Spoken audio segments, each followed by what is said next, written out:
Happy Ugadi in advance. Main ಆಗಿ ಮಕ್ಕಳಿಗೆ ಚೆನ್ನಾಗಿ ಓದಾಕತ್ತಿಲ್ಲ ಅಂದ್ರೆ ಅವ್ರಿಗೆ ಆ ಪ್ರಾಬ್ಲಮ್ಸ್. ಆಮೇಲೆ ನಾವು ಏನು ಮಾಡಿದ್ರು ನಮ್ಗೆ ಸಕ್ಸಸ್ ಸಿಗಾಕ್ಲಿ ಮಾಡ್ಕೊರಿ. ಮತ್ತೊಮ್ಮೆ ಹೇಳಕತ್ತೀನಿ, ಮತ್ತೊಮ್ಮೆ ಮಾಡಬೇಕು. ಏನೇ ಕೆಟ್ಟದ್ದು ಬಯಸಿದ್ರು ನಿಮ್ಗೆ ಅದು ನಿಮ್ಮವರೆಗೂ. ನಾನೆನ್ನೇ ಹೇಳಿದ್ದೆ, ಇದು ಅರಿಶಿಣದಿಂದ ಮಾಡುವಂಥ ಈ ಥರ ಕಟ್ಕೋಬೇಕು.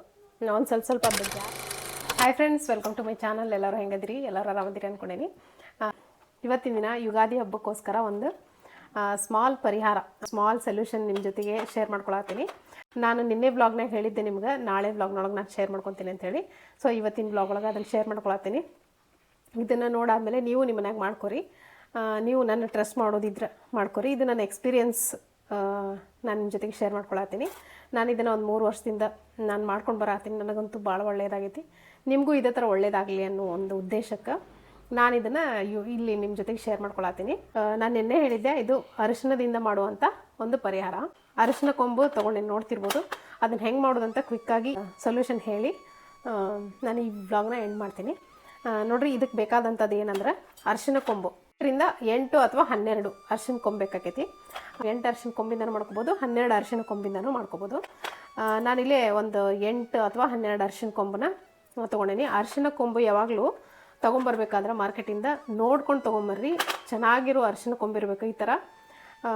ಈ ಥರ ಬೇರೆ ಇರುವಂಥ ಅರಿಶಿಣ ಕೊಂಬಿರಬೇಕು. ನಿಮ್ಗೆ ತೋರಿಸ್ತೀನಿ ತಡ್ರಿ. ಈ ಥರ ನೋಡಿರಿ, ಈ ಥರ ಬೇರೆ ಇರಬೇಕು ಅರಿಶಿಣ ಕೊಂಬೊಳಗೆ. ಈ ಥರ ಅರಿಶಿಣ ಕೊಂಬನ್ನ ಆರಿಸ್ಕೊಂಡು ನೀವು ತೊಗೊಂಬರ್ಬೇಕು. ಅದೇ ಪ್ಲೇನ್ ಅರಿಶಿಣ ಕೊಂಬಿರ್ತೈತಲ್ಲ, ಏನು ಬೇರೆ ಇಲ್ಲದೆ ಇರುವಂಥ ಅರಿಶಿಣ ಕೊಂಬಿರ್ತೈತಲ್ಲ, ಅದು ಯೂಸ್ ಆಗಂಗಿಲ್ಲ. ಇದಕ್ಕೆ ಈ ಥರ ಇರಬೇಕು ಅರಿಶಿಣ ಕೊಂಬು. ಈಗ ನೋಡ್ತಿರ್ಬೋದು, ಈ ಥರ ಅರಿಶಿಣ ಕೊಂಬನ್ನ ಆರಿಸ್ಕೊಂಡು ತೊಗೊಂಬರ್ಬೇಕು ನೀವು. ಇದಕ್ಕೆ ಬೇಕು. ಆಮೇಲೆ ಇದಕ್ಕೆ ಬೇಕಾದಂಥದ್ದು ಒಂದು ದಾರ. ನೀವೇನಾದರೂ 5 ಎಳೆ ದಾರ ಮಾಡ್ಕೊತೀನಿ ಅಂದ್ರೆ ಸ್ವಲ್ಪ ದೊಡ್ಡದಾಗಿ ಮಾಡ್ಕೋಬೇಕು. 5 ಎಳೆ ದಾರ ಎಷ್ಟು ದೊಡ್ಡದಾಗಿ ಮಾಡ್ಕೋಬೇಕು ಅನ್ನೋದನ್ನು ನಾನು ಹೇಳ್ತೀನಿ ನಿಮಗೆ. ಅಥವಾ ನಿಮ್ಮ ಹತ್ರ ಈ ಥರ ಒಂದೇ ಎಳೆದು 5 ಎಳೆ ಕೂಡಿಸಿದ್ದು ಒಂದೇ ದಾರ ನಿಮ್ಗೆ ಸಿಗ್ತೈತೆ ಮಾರ್ಕೆಟ್ ಒಳಗೆ, ಅದನ್ನಾದರೂ ನೀವು ತೊಗೋಬೋದು. ಸೊ ನಾನು ಇದನ್ನು ತೊಗೊಳಕತ್ತಿಲ್ಲ. ಅದು 5 ಎಳೆ ದಾರ ನೀವೇನು ಮಾಡ್ಕೊತೀರಲ್ಲ, ಅದಕ್ಕೆ ಅರಿಶಿಣ ಕುಂಕುಮ ಹಚ್ಚಿ ಅಕ್ಷತೆ ಹಾಕಿ ಪೂಜೆ ಮಾಡಬೇಕಾಕೈತಿ. ನಾನು ಇವಾಗ ತೋರಿಸ್ತೀನಿ ಅದನ್ನು ಹೆಂಗೆ ಮಾಡಬೇಕು ಏನು ಅನ್ನೋದು. ಆಮೇಲೆ ಇದಕ್ಕೆ ಬೇಕಾಗಿದೆ ಅಂತ ಮತ್ತೇನಂದ್ರೆ ಅರಿಶಿಣ ಕುಂಕುಮ ಮತ್ತು ಅಕ್ಷತೆ. ಇವಾಗ ಬರ್ರಿ ಇದನ್ನ ಹೆಂಗೆ ಮಾಡೋದಂತ ಕ್ವಿಕ್ಕಾಗಿ ನಿಮ್ಮ ಜೊತೆಗೆ ಶೇರ್ ಮಾಡ್ಕೊಂಡ್ಬಿಡ್ತೀನಿ, ತೋರಿಸ್ಬಿಡ್ತೀನಿ. ಅದನ್ನು ನೀವು ನಿಮ್ಮ ಮನ್ಯಾಗ ಮಾಡ್ಕೋಬೋದು. ಸೊ ನೋಡಿರಿ, ಇಲ್ಲೇ ಈ ಥರ ದಾರ ಸಿಗ್ತೈತೆ ನಿಮ್ಗೆ ಇದ್ರೊಳಗೆ ಮಾರ್ಕೆಟ್ ಒಳಗೆ ಅಥವಾ ದೇವ್ರ ಸಾಮಾನೆಲ್ಲ ಸಿಗ್ತಾವಲ್ಲ, ಆ ಥರ ಅಂಗಡಿ ಒಳಗೆ ಈ ಥರ 5 ಎಳೆ ಸೇರಿಸಿದ್ದು ಅರಿಶಿಣ ಕುಂಕುಮ ಹಚ್ಚಿದಂಥ ದಾರನೇ ಸಿಗ್ತೈತಿ. ಈ ಥರ ದಾರ ತೊಗೊಂಡ್ಬಿಟ್ರಂತೂ ಟೆನ್ಷನ್ನೇ ಇಲ್ಲ. ತೋರಿಸ್ತೇನೆ ನೋಡಿರಿ. ಇವಾಗ ಈ 5 ಎಳೆ ದಾರನ ಅರಿಶಿಣ ಕೊಂಬಿರ್ತಾವಲ್ಲ, ಅರಿಶಿಣ ಬೇರು, ಅದನ್ನು ಒಂದೊಂದಾಗೆ ತೊಗೋಬೇಕು. ಆಮೇಲೆ ಈ ಥರ ಇದ್ದಿದ್ದೇ ತೊಗೋಬೇಕಂದ್ರೆ ಬೇರು ಬಿಟ್ಟಿರ್ಬೇಕು. ಆ ಥರ ಅರಿಶಿಣ ಕೊಂಬು ತೊಗೊಂಡು ಈ ಎಡ್ಜನ್ನು ಒಂದು ಇದನ್ನು ಇಲ್ಲಿಂದ ಕಟ್ಕೊತ ಬರಬೇಕು. ಸೊ ನೋಡಿರಿ, ಇಲ್ಲಿ ಈ ಥರ ಕಟ್ಟಬೇಕು. ಅರಿಶಿಣ ಕಟ್ಟಬೇಕು. 2 ಸುತ್ತಿ ಗಂಟು ಹಾಕಬೇಕು. ಗಂಟು ಹಾಕಿ ನೋಡಾಕತ್ತೀರಲ್ಲ. ಇವಾಗ ಈ ದಾರಾನ ನನಗೆ ಎಷ್ಟು ಬೇಕು ನಾನು ಅಷ್ಟು ತೊಗೊಂಡ್ಬಿಡ್ತೀನಿ. ಸ್ವಲ್ಪ ಜಾಸ್ತಿನೇ ತೊಗೋಬೇಕಾಕೈತಿ, ಯಾಕಂದ್ರೆ ನಮ್ಗೆ ಗೊತ್ತಾಗಂಗಿಲ್ಲ ಎಷ್ಟು ಬೇಕಾಕೈತಿ ಅನ್ನೋದು. ಚುಕ್ಕಿ ಕತ್ರಿ ತೊಗೊಂಡ್ಬಮ್ಮ ಕಟ್ ಮಾಡ್ಕೊಂಡೀನಿ. ಈಗ ನೋಡ್ತಿರ್ಬೋದು, ಇದು ಒಂದೇದು ಕಟ್ಟೇನಲ್ಲ, ಇಷ್ಟು ದಾರ ಬಿಟ್ಟೀನಿ ಸೈಡಿಗೆ. ಇವಾಗ ನೆಕ್ಸ್ಟು ಅದೇ ಥರ ಒಂದೊಂದು ಅರಿಶಿಣ ಬೇರನ್ನು ಕಟ್ಕೊಳ್ತಾ ಹೋಗ್ಬೇಕು. ಇಲ್ಲ 8 ಕಟ್ಟಬೇಕು, ಇಲ್ಲ 12 ಕಟ್ಟಬೇಕು. ಸ್ವಲ್ಪ ಜಾಗ ಗ್ಯಾಪ್ ಈ ಥರ ನೋಡಿರಿ, ಈ ಥರ ಗ್ಯಾಪ್ ಬಿಟ್ಟು ಕಟ್ಟಬೇಕಾಕೈತಿ. ಆಮೇಲೆ ಇದು ಎಲ್ಲಿ ಕಟ್ಟಬೇಕು ಅನ್ನೋದನ್ನು ನಾನು ನಿಮ್ಗೆ ಹೇಳ್ತೀನಿ. ಅದ್ರ ಮೇಲೆ ನೀವು ಇದು ಎಷ್ಟು ಉದ್ದ ದಾರ ಬಿಡಬೇಕು ಅನ್ನೋದನ್ನು ನೀವು ಅಂದಾಜು ಮಾಡ್ಕೋಬೋದು.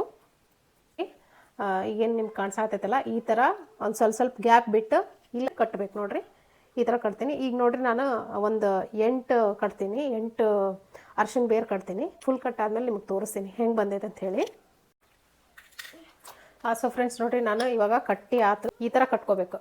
ಒಂದು ಸ್ವಲ್ಪ ಗ್ಯಾಪ್ ಬಿಟ್ಟು, ನೀವು ಮಾವಿನ ತೋರಣ ಹೆಂಗೆ ಕಟ್ತೀರಿ ನೋಡಿರಿ ಮನೆಗೆ ಕಟ್ಟಕ್ಕೆ, ಆ ಥರ ಗ್ಯಾಪ್ ಬಿಟ್ಬಿಟ್ಟು ಈ ಥರ ಕಟ್ಕೋಬೇಕು ಅರಿಶಿಣ ಕೊಂಬನ್ನು. ನಾನು 12 ಕಟ್ಟೀನಿ, ನೀವು ಬೇಕಾದ್ರೆ 8 ಕಟ್ಬೋದು. ಈ ಥರ ಕಟ್ಟಿ ಇಟ್ಕೊಂಡೀನಿ. ನಾನು ನಿಮಗೆ ತೋರಿಸ್ತಾ ಎಕ್ಸ್ಪ್ಲೇನ್ ಮಾಡ್ಕೊತಾ ಹೋಗ್ತೀನಿ. ತಟ್ಟಿ ಒಳಗೆ ಈ ಥರ ಇಟ್ಟು ಅದನ್ನು ಹಾಕಿರ್ತೀವಲ್ಲ, ಅರಿಶಿಣ ಕೊಂಬಿಗೆ ಗಂಟು ಹಾಕಿರ್ತೀವಲ್ಲ, ಪ್ರತಿಯೊಂದು ಗಂಟಿಗೂ ಅರಿಶಿಣ ಕುಂಕುಮ ಹಚ್ಚಬೇಕು. ಅರಿಶಿಣ ಕುಂಕುಮ ಹಚ್ಚಿ ಅಕ್ಷತೆ ಹಾಕಬೇಕು. ಅಕ್ಷತೆ ಹಾಕಿ ದೇವ್ರ ಮುಂದೆ ಇಟ್ಟಿದ್ದನ್ನು 1-2 ಹೂವೆಲ್ಲ ಹಾಕಿ ದೇವ್ರ ಮುಂದೆ ಇಟ್ಟು ಧೂಪ ದೀಪ ಏನು ಬೇಕಾದ್ರೂ ನೀವು ಇದನ್ನು ಮಾಡಿಕೊಂಡು ಯಾವತ್ತು ಮಾಡ್ಬೇಕಂದ್ರೆ, ನೀವು ಏನು ಯುಗಾದಿ ಹಬ್ಬಕ್ಕೆ ಬೆಳಗ್ಗೆ ಎದ್ದು ಅರಿಶಿಣ ಮಾವಿನ ತೋರಣ ಕಟ್ತೀರಲ್ಲ, ಅದೇ ಟೈಮ್ ಒಳಗೆ ಇದನ್ನು ಮಾಡ್ಬೇಕು ನೀವು. ಸೂರ್ಯೋದಯಕ್ಕಿಂತ ಮುಂಚೆನೇ ಇದು ನೀವು ಈ ಕೆಲಸ ಮುಗಿಸ್ಬಿಡ್ಬೇಕು. ಇನ್ನೇನು ಸೂರ್ಯ ಉದಯಿಸ್ತಾನ ಅನ್ನೋ ಟೈಮ್ನೊಳಗೆ ಇದನ್ನು ದೇವ್ರ ಹತ್ರ ಇಟ್ಟು ಪ್ರಾರ್ಥನೆ ಮಾಡಿ ಇರಬೇಕು. ಯಾವ ಥರ ಎಲ್ಲಿ ಕಟ್ಟಬೇಕಂದ್ರೆ ಮನೆ ಮುಖ್ಯ ಬಾಗಿಲಿಗೆ ಅಥವಾ ದೇವ್ರ ಮನೆ ಬಾಗಿಲಿಗೆ. ದೇವ್ರ ಮನೆ ಬಾಗಿಲ್ಕಿಂತ ನೀವು ದೇವ್ರ ಮನೆ ಬಾಗಿಲಿಗೂ ಒಂದು ಕಟ್ಕೋಬೋದು, ಎಕ್ಸ್ಟ್ರಾ ಇನ್ನೊಂದು ಮಾಡಿ, ಏನು ಪ್ರಾಬ್ಲಮ್ ಇಲ್ಲ. ಮೇನ್ ಅಂದ್ರೆ ನಮ್ಮ ಮನೆ ಮುಖ್ಯ ಬಾಗಿಲು ಏನಿರತ್ತಲ್ಲ ಅಲ್ಲಿ ಕಟ್ಟಬೇಕು.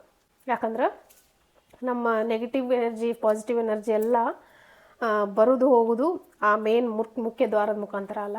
ಅದಕ್ಕಾಗಿ ಮುಖ್ಯ ದ್ವಾರಕ್ಕೆ ನಾವು ಹೆಂಗೆ ಮಾವಿನ ತೋರಣ ಕಟ್ತೀವಲ್ಲ, ಸೊ ಆ ಥರ ಇದನ್ನು ಅರಿಶಿನ ಬೇರಿನ ತೋರಣನ ಕಟ್ಟಬೇಕು. ಈಗ ನೋಡಿರಿ ನಾನು ತೋರ್ಸಾಕತ್ತೇನಲ್ಲ, ಈ ಥರ ಪ್ರತಿಯೊಂದು ಗಂಟಿಗೂ ಅರಿಶಿನ ಕುಂಕುಮ ಎಲ್ಲ ಹಚ್ಚಿ ಪೂಜೆ ಮಾಡ್ಕೋಬೇಕು. ಮೊದಲಿಗೆ ಮಾಡಬೇಕು. ಬೆಳಗ್ಗೆ ಎದ್ದ ತಕ್ಷಣ ಈ ಕೆಲಸ ಮಾಡಬೇಕು. ನೀವು ಒಂದು ಸ್ವಲ್ಪ ಜಲ್ದಿ ಎದ್ದು ಸೂರ್ಯೋದಯಕ್ಕಿಂತ ಮುಂಚೆನೇ ಈ ಕೆಲಸ ಮಾಡಿಕೊಂಡು ಸೂರ್ಯೋದಯಕ್ಕಿಂತ ಮುಂಚೆನೇ ಇದನ್ನು ಕಟ್ಟಬೇಕಾಕೈತಿ. ನೋಡಿರಿ, ಇದಕ್ಕೆ ಅರಿಶಿನ ಕುಂಕುಮ ಎಲ್ಲ ಹಚ್ಚಾಕತ್ತೆ ನಾನು. ಇದು ಸಾಮಾನ್ಯವಾದಂಥ ತೋರಣ ಅಂತ ಅಂದ್ಕೊಳಕ್ಕೆ ಹೋಗ್ಬೇಡ್ರಿ, ಯಾರೂ ಈಸಿಯಾಗಿ ತೊಗೋಬೇಡ್ರಿ. ಇದು ಒಂದು ಅದೃಷ್ಟ ತಂದು ಕೊಡುವಂಥ ಒಂದು ತೋರಣ ಅಂತ ಹೇಳ್ಬೋದು. ಇದನ್ನು ಯಾರು ಮಾಡಿ ಇದ್ರ ಬೆನಿಫಿಟ್ಸ್ ಯಾರು ತೊಗೊತಾರಲ್ಲ ಅವ್ರಿಗೆ ಗೊತ್ತಿರ್ತೈತಿ, ಇದ್ರ ಬಗ್ಗೆ ಅವ್ರಿಗೆ ಗೊತ್ತಿರ್ತೈತಿ ಅಂತ ಹೇಳ್ಬೋದು.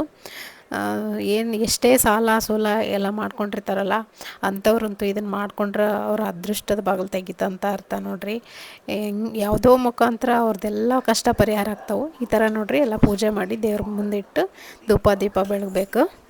ಸೊ ಸೂರ್ಯೋದಯಕ್ಕಿಂತ ಮುಂಚೆ ಎದ್ದು ನಾವು ಹೆಂಗೆ ಮಾವಿನ ತೋರಣ ಎಲ್ಲ ರೆಡಿ ಮಾಡ್ತೀವಿ ಅದೇ ಥರ ಈ ಅರಿಶಿನ ಬೇರಿನ ತೋರಣನೂ ರೆಡಿ ಮಾಡಿ ಅದನ್ನು ದೇವ್ರ ಪೂಜೆಗೆ ಇಟ್ಟು ಪೂಜೆ ಮಾಡಿ ಅರಿಶಿನ ಕುಂಕುಮ ಎಲ್ಲ ಹಚ್ಚಿ ಪೂಜೆ ಮಾಡಿ ನಿಮ್ಮ ಇಷ್ಟ ದೇವರು ಅಥವಾ ಮನೆ ದೇವ್ರನ್ನೆಲ್ಲ ನೆನೆಸ್ಕೊಂಡು ಈ ಅರಿಶಿನ ಕೊಂಬಿನ ತೋರಣನ ನಿಮ್ಮ ಮನೆ ಬಾಗಿಲಿಗೆ ಕಟ್ಟಬೇಕು. ಅದಾದಮೇಲೆ ನೀವು ಅದ್ರ ಮೇಲ್ಗಡೆ ಮಾವಿನ ತೋರಣ ಕಟ್ಬೋದು.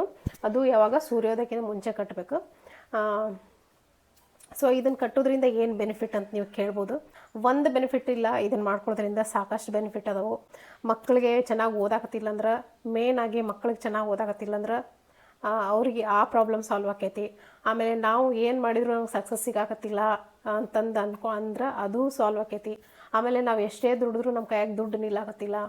ಆಮೇಲೆ ಗ್ರೋತ್ ಆಗತ್ತಿಲ್ಲ, ನಾವು ಎಷ್ಟೇ ಕಷ್ಟಪಟ್ಟು ಕೆಲಸ ಮಾಡಿದ್ರು ನಮ್ದು ಗ್ರೋತೇ ಇಲ್ಲ ಅಂತಂದು ಏನು ಇರ್ತೈತಲ್ಲ ಅಂಥವೆಲ್ಲ ಪ್ರಾಬ್ಲಮ್ ಸಾಲ್ವ್ ಆಗೋ. ಆಮೇಲೆ ಮೇನ್ ಇಂಪಾರ್ಟೆಂಟ್ ಅಂದರೆ ಹೆಲ್ತ್. ಎಲ್ಲದಕ್ಕಿಂತ ಮೀರಿದ್ದಂದ್ರೆ ಹೆಲ್ತ್.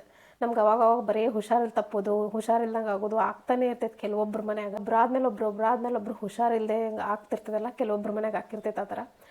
ಆ ಥರ ಏನಾದರೂ ಹಾಕಿದ್ರೆ ದಯವಿಟ್ಟು ಅವ್ರಂಥವ್ರು ಇದನ್ನು ಡೆಫಿನೆಟ್ಲಿ ಇದನ್ನು ಮಾಡ್ಕೋರಿ. ನಿಮ್ಗೆ ಗೊತ್ತಾಕೈತೆ ಅದ್ರದ್ದು ಏನು ಬೆನಿಫಿಟ್ ಅಂಥೇಳಿ. ಒಂದು ಮೇನ್ ಅಂದರೆ ಇದ್ರದ್ದು ಬೆನಿಫಿಟ್.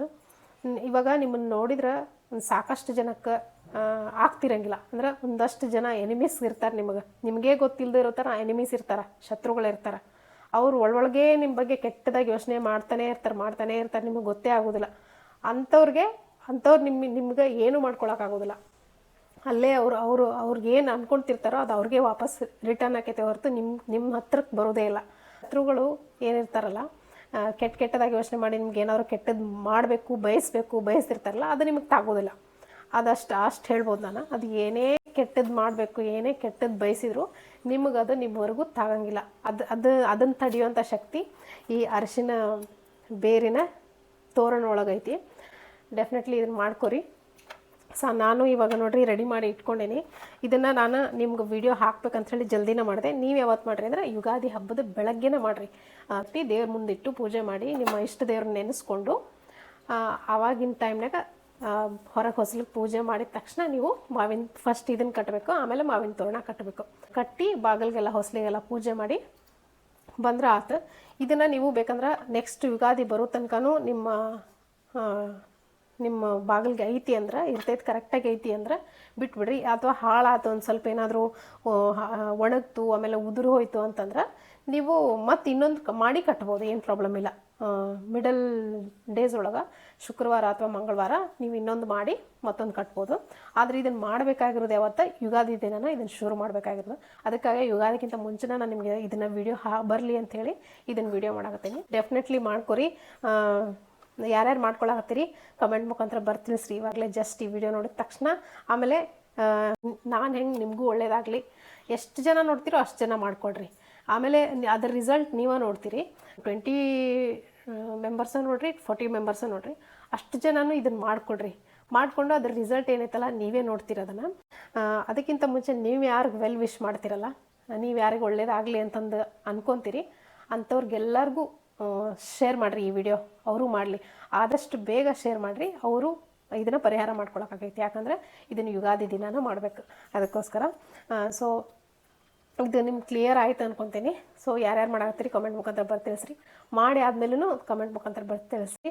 ನೀವು ಬೇಕಾದ್ರೆ ಫೋಟೋ ಕ್ಲಿಕ್ ಮಾಡಿ, ನಿಮ್ಮ ಮನೆ ಭಾಗದ ಫೋಟೋ ಕ್ಲಿಕ್ ಮಾಡಿ ನಾನು ಇನ್ಸ್ಟಾಗ್ರಾಮ್ನೊಳಗೆ ಕಳಿಸ್ಬೋದು. ತನು ಸ್ವಯಂ ಅಡುಗೆ ವ್ಲಾಗ್ಸ್ ಅಂತೇಳಿ ಇನ್ಸ್ಟಾಗ್ರಾಮ್ ಪೇಜ್ ಐತಿ, ನಂದು ವ್ಲಾಗಿಂಗ್ ಪೇಜ್ ಐತಿ, ಅಲ್ಲಿ ನೀವು ಕಳಿಸ್ಬೋದು. ಫೋಟೋ ಹೊಡೆದು ನನಗೂ ಖುಷಿ ಆಕೈತೆ ನೋಡಿ. ಇವತ್ತಿನ ಈ ವ್ಲಾಗನ್ನ ಇಲ್ಲಿಗೆ ಎಂಡ್ ಮಾಡಾಕತ್ತೀನಿ ನಾನು. ಡೆಫಿನೆಟ್ಲಿ ಮಾಡ್ಕೊರಿ. ಮತ್ತೊಮ್ಮೆ ಹೇಳಾಕತ್ತೀನಿ ಮಾಡಿಕೊಡ್ರಿ. ಇದರಿಂದ ಭಾಳ ಒಳ್ಳೇದಾಕೈತಿ, ಭಾಳ ಬೆನಿಫಿಟ್ ಐತಿ. ಸೊ ಇವತ್ತಿನ ವ್ಲಾಗ್ ಇಲ್ಲಿಗೆ ಎಂಡ್ ಮಾಡಾಕತ್ತೀನಿ. ಮತ್ತೆ ಸಿಗ್ತೀನಿ ನಿಮ್ಮ ಜೊತೆಗೆ ಮತ್ತೊಂದು ವ್ಲಾಗ್ ಒಳಗೆ. Happy Ugadi in advance. Ugadi ಹಬ್ಬದ ಹಾರ್ದಿಕ ಶುಭಾಶಯಗಳು.